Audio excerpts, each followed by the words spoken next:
પછી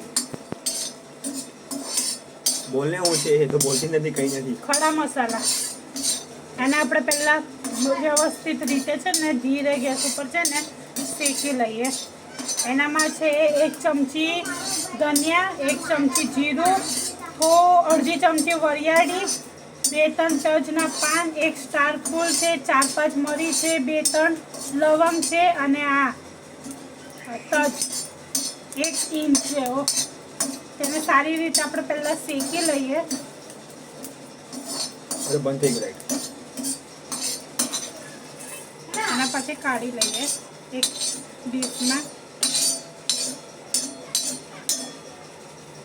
કોપરાનું પેલું કીસ છે, આને શેકવાનું છે આપણે. એની લઈ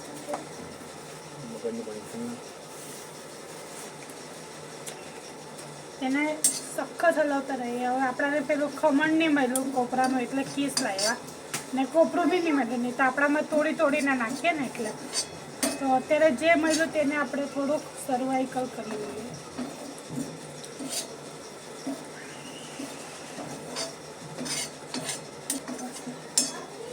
જો આવી રીતે થોડુંક હજુ બ્રાઉન થયું ને, હજુ નોર્મલ બ્રાઉન થાય ને પછી આપણે એને કાઢી લઈશું ડીશમાં. અરે બળેલા જેવું નહીં લાગવું જોઈએ.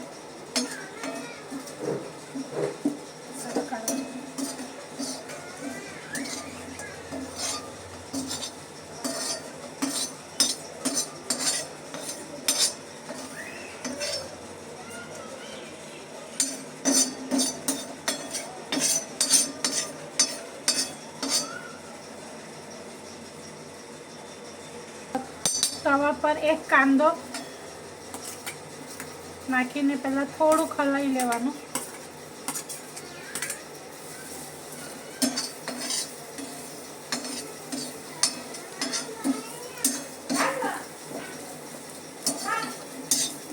થોડુંક આપણે તેલ લેવાનું, 1 ચમચી જ, વધારે નહીં.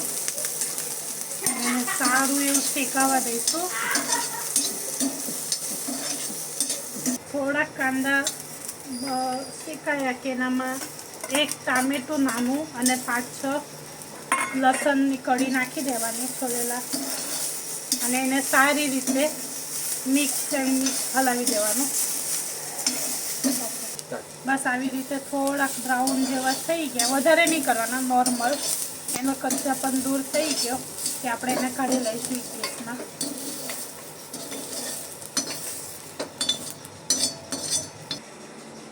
આનામાં આપણે લીધેલ છે પેલા ખડા મસાલા અને શેકેલું કોપરું, નાનો આદુનો ટુકડો જેને આપણે કટિંગ કરીને નાખીશું. મરચાંને બી 2 કટિંગ કરશું. તીખું ખાતા હોય તો વધારે કરી શકો છો, ઓછું તીખું ખાતા હોય તો ઓછા લઈ શકો છો. અને એનામાં આપણે આ શેકેલો કાંદા, ટામેટાં અને લસણનું એ બી નાખી દઈશું ને ગ્રાઇન્ડર પર આવી લઈશું.